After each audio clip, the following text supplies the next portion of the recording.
2018 से पहले जम्मू कश्मीर के टॉप लेवल अधिकारियों में से एक रहे शाह फैजल ने अपनी राजनीतिक पार्टी को अलविदा कह दिया है। 2010 में यूपीएससी परीक्षा में टॉपर रहे शाह फैजल को कश्मीर घाटी के एक चर्चित युवा चेहरे के रूप में जाना जाता है। जम्मू कश्मीर में डायरेक्टर स्कूल एजुकेशन समेत कई बड़े पदों पर रहे शाह फैजल पिछले साल जब राजनीति में आए थे तो उमर अब्दुल्ला और अन्य नेताओं ने कहा था कि उन्होंने प्रशासनिक सेवा की नौकरी केंद्र सरकार और मोदी शाह की शय पर छोड़ी है। वहीं अब फैजल की फिर सिविल सर्विसेज ज्वाइन करने की चर्चा के बीच यही बात कही जा रही है कि उनका राजनीतिक दल छोड़ना केंद्र की किसी बड़ी रणनीति का हिस्सा है।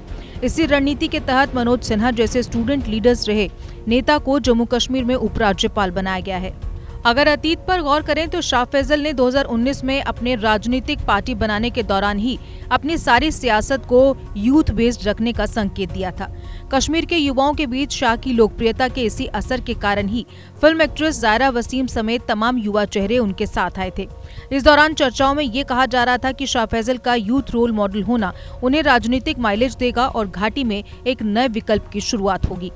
दरअसल शाह फैजल के 2010 में सिविल सर्विसेज का टॉपर बनने के बाद से ही वे राज्य के युवाओं में काफी लोकप्रिय कहे जाते रहे हैं। शाह फैजल ने बतौर आईएएस अफसर तमाम यूथ बेस्ड पॉलिसीज में बड़ी भूमिका भी निभाई है। हालांकि तमाम बार वे विवादित बयानों और अपने प्रो कश्मीरी रवैये के कारण आलोचना का शिकार भी हो चुके हैं। लेकिन एक बात जो स्वीकार्य है वो ये कि फैजल को कश्मीर के युवाओं के बीच एक इंस्पिरेशन के तौर पर देखा जाता रहा है। अगर केंद्र के कहने पर शाह फैजल ने राजनीतिक संन्यास का ऐलान किया है तो ये एक महत्वपूर्ण बात है कि केंद्र सरकार ने इससे युवाओं के बीच एक सीधी पहुंच बनाने की कोशिश की है। अतीत की इसी लोकप्रियता को देखते हुए शाह फैजल ने किसी बड़ी रणनीति के तहत जम्मू कश्मीर की सियासत में अपने हाथ आजमाए थे। हालांकि अब उनके राजनीति में आने के फैसले से राजनीति छोड़ने के फैसले को ज्यादा बड़ा परिवर्तन कहा जा रहा है। जानकारों का कहना है कि शाह फैजल को अगर राजनीति से निकालकर मुख्य पद पर बैठाने के पीछे केंद्र की रणनीति है तो ये एक मास्टर स्ट्रोक जैसा है। कहा जा रहा है कि शाह फैजल के किसी बड़े पद पर आने की स्थिति में युवाओं को रिप्रेजेंटेशन मिलने का संदेश दिया जा सकता है। इसके अलावा केंद्र की मंशा ये भी है कि कश्मीर घाटी के युवाओं के बीच ये विश्वास भी बहाल किया जा सके कि सरकार उनके बीच के लोगों से उनके लिए नीतियां बनवाने का काम कराना चाहती है। कश्मीर की राजनीति को समझने वाले लोग कहते हैं कि मनोज सिन्हा भी एक स्टूडेंट लीडर रहे हैं। उन्हें एक टेक्नोक्रेट और परफॉर्मेंस बेस्ड नेता के रूप में जाना जाता है। मनोज सिन्हा को उपराज्यपाल बनाने के पीछे केंद्र ने उसी स्टूडेंट लीडर वाली छवि को आगे किया है। मनोज सिन्हा के अलावा कई और ऐसे नाम आगे बढ़ाए जा रहे हैं जिनको लेकर जम्मू कश्मीर के युवाओं के मन में एक ट्रस्ट सिचुएशन बनी हो। शाह फैजल का नाम उन्हीं लोगों में से एक है। इसके अलावा उपराज्यपाल की राजनीतिक सलाहकार समिति में भी जिन नामों को रखे जाने की चर्चा है उनमें सुनील शर्मा, अल्ताफ बुखारी और हसीब द्रबू जैसे परफॉर्मेंस बेस्ड नेताओं के नाम शामिल करने की चर्चा है। वहीं पर्दे के पीछे केंद्र सरकार की कोशिश है कि कश्मीर के युवाओं में ये संदेश पहुंचाने का प्रयास हो कि केंद्र अब युवा केंद्रित नीतियां बनाकर राज्य को विकास के रास्ते पर ले जाने की योजना पर काम कर रहा है। दिलचस्प बात तो यह है कि फैजल द्वारा इस्तीफा देने और जम्मू कश्मीर पीपल्स मूवमेंट नामक एक राजनीतिक पार्टी बनाने के बावजूद उनका नाम सरकार के आधिकारिक वेबसाइट पर से जम्मू एवं कश्मीर के कैडर आईएएस की सूची से नहीं हटाया गया। कुछ खबरों के अनुसार फैजल के अपने ट्विटर हैंडल से राजनीतिक बायोडेटा को हटाकर वापस प्रशासन सेवा में शामिल होने की संभावना जताई है। उन्होंने अपने ट्विटर बायो पर रविवार शाम को लिखा, Edward S fellow, HKS, Harvard university, medico, Fulbright, centrist. इससे ये साफ नजर आता है कि उन्होंने JKPM के संस्थापक के रूप में अपनी राजनीतिक बायो हटा दिया है। सिविल सेवा परीक्षा टॉप करने के पहले कश्मीरी शाह फैजल को अफसोस है कि उनके कुछ बयानों की वजह से उन्हें देश विरोधी समझा गया। उन्होंने आईएएस से इस्तीफा देकर Jammu Kashmir people's movement party बनाई थी, लेकिन सोमवार को उन्होंने पार्टी के अध्यक्ष पद से इस्तीफा दे दिया। अपने ताज़ा फैसले के पीछे उनका तर्क है कि वे जनता को सब्ज़बाग नहीं दिखाना चाहते, जबकि उनके पास हालात को बदलने की शक्ति नहीं है।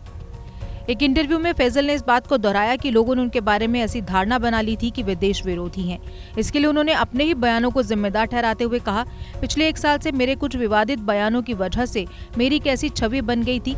मैंने ऐसे बहुत से लोगों को निराश किया जो मेरे शुभचिंतक थे। मैं वह सब फिर से सुधारना चाहता हूँ। राजनीति के बारे में अपने अनुभव पर फैजल ने कहा, मुझे पता चल गया कि राजनीति में जनता को सच बताना मुश्किल काम है। मैं कश्मीरी जनता को सब्ज बाग के सपने दिखाते हुए उनकी ऐसी उम्मीदें नहीं जगाना चाहता हूं जो वास्तविक न हो। फिर से सरकारी सेवाओं की ओर लौटेंगे या नहीं, इस पर सीधे जवाब देने से बचते हुए शाह फैसल ने कहा कि मेरे पास पूरी उम्र पड़ी है और मैं चाहूंगा कि कुछ सार्थक करूं। उन्होंने आगे कहा, भविष्य में मेरे लिए क्या है मुझे नहीं पता। मेरी रुचि शिक्षा, स्वास्थ्य, गरीबी हटाने, रोजगार सृजन में है और चाहता हूं कि इन क्षेत्रों में कुछ कर सकूं। ये एक नई दुनिया है। जम्मू कश्मीर के लिए मेरे कई सपने हैं। मैं जीवन की एक नई शुरुआत करना चाहूंगा और कुछ सार्थक करना चाहूंगा। अपने हिरासत में बिताए गए अनुभवों को जीवन का सबसे बड़ा सबक बताते हुए फैजल ने कहा, मैंने एहसास किया कि अंत में आप अकेले रह जाते हैं। सबसे ज्यादा तकलीफ आपके परिवार को होती है। विडंबना ये है कि जिन लोगों के लिए आप खड़े हुए वही आपकी मुसीबतें देखकर आनंद लेते हैं। हिरासत के दौरान मेरे दिमाग में ये बात साफ हो गई कि मेरी जगह कहीं और है, कि मैं उन लोगों के लिए अपनी जिंदगी तबाह नहीं कर सकता जो मेरे लिए रो भी नहीं सकते। 2019 में जम्मू कश्मीर का विशेष राज्य का दर्जा समाप्त किए जाने के बाद 14 अगस्त 2019 को फैजल को दिल्ली हवाई अड्डे पर विदेश जाते समय हिरासत में लिया गया था। शाह फैजल ने कहा कि वे 1 साल से चुप हैं क्योंकि मैं राजनीति छोड़ने से पहले पूरा समय लेना चाहता था ताकि कोई इसे जल्दबाजी में उठाया गया कदम ना कहे। मुझे कुछ भी बोले हुए 1 साल हो गया है। जब उनसे पूछा गया कि जम्मू कश्मीर में मुख्यधारा राजनीति की कोई जगह है तो फैजल ने कहा, मैं इस बारे में कुछ नहीं कह पाऊंगा। शाह फैजल की राजनीति छोड़ने के फैसले पर बीजेपी अल्ताफ ठाकुर ने कहा, अब शाह फैसल का वापस आना और पॉलिटिक्स रिजाइन करना ये अपने आप में इससे बहुत बड़ा फैसला है। क्योंकि देखिए, शाह फैसल एक ऐसा फिगर यहाँ देश में है या जम्मू कश्मीर की बात करूँ जिसको यहाँ के नौजवान लोग फॉलो करते हैं। शाह फैसल का पॉलिटिक्स छोड़ के वापस आए, हम उम्मीद करते हैं कि वो वापस अपने रुझाव उनके पास था उसमें वहाँ से। ये एक ऐसा फैसला है कि जिसको देखते हुए यहाँ के जो यूथ है जो उनको फॉलो करते हैं, जिनके लिए शाह फैसल साहब रोल मॉडल है, एक हिस्टोरिक फैसला होगा। और इस फैसले से यहाँ के नौजवान हैं, जब शाह फैसल साहब ने क्वालिफाई किया था IAS के लिए, तब से जम्मू कश्मीर में हर साल तादाद बढ़ती गई और लोग उनको फॉलो करते हैं, स्टूडेंट्स उनको फॉलो करते हैं। और इस साल की बात देखिए, 13 से ज़्यादा लोग जम्मू कश्मीर से जिन्होंने UPS एग्जाम क्वालिफाई किया, ये शाह फैसल की बदल से, क्योंकि एक रोल मॉडल, एक मॉडल उनके लिए था जिनके नक्श कदमों पे चले। आज शाह फैसल का वापस आना ये बहुत ही अच्छी बात है, क्योंकि शाह फैसल साहब ने अब समझ लिया है कि अगर मुझे कौम की खिदमत करनी है, अगर मुझे अपने मुल्क की खिदमत करनी है, मैं पॉलिटिक्स से ज़्यादा अपने जॉब में उन लोगों की खिदमत कर सकता हूँ। ये शाह फैसल का पूरा कदम है, हम उनको मुबारकबाद देते हैं। उन्होंने ऐसा फैसला दोबारा लिया। वहीं PDP नेता हरबख्श सिंह ने इस संबंध में कहा, उस वक्त भी जब उन्होंने फैसला किया तो उन्होंने किसी से मशवरा नहीं किया, ना PDP से किया, ना किसी और से किया। और अगर आज वो छोड़ रहे हैं तो उनका अपना मशवरा है, तो ये उनका निजी फैसला है, इसमें हमारी पार्टी कोई राय नहीं रखती। तो हम इसमें कोई कमिट नहीं करना चाहते। बेटर है कि अगर उनकी पार्टी के किसी स्पोक्स पर्सन हो या शाह फैसल साहब से डायरेक्ट बात की जाए इस बारे में।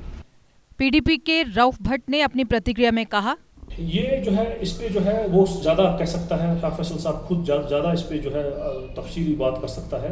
JK Update is fastest growing media house in J&K with 1.5 crore monthly views. JK Update is a best platform for advertise your brands and services. If you want to advertise your products and services, please contact us on this number. Mr. Sushil Sharma, 705-109-1804. JK Update, update रहें हमारे साथ।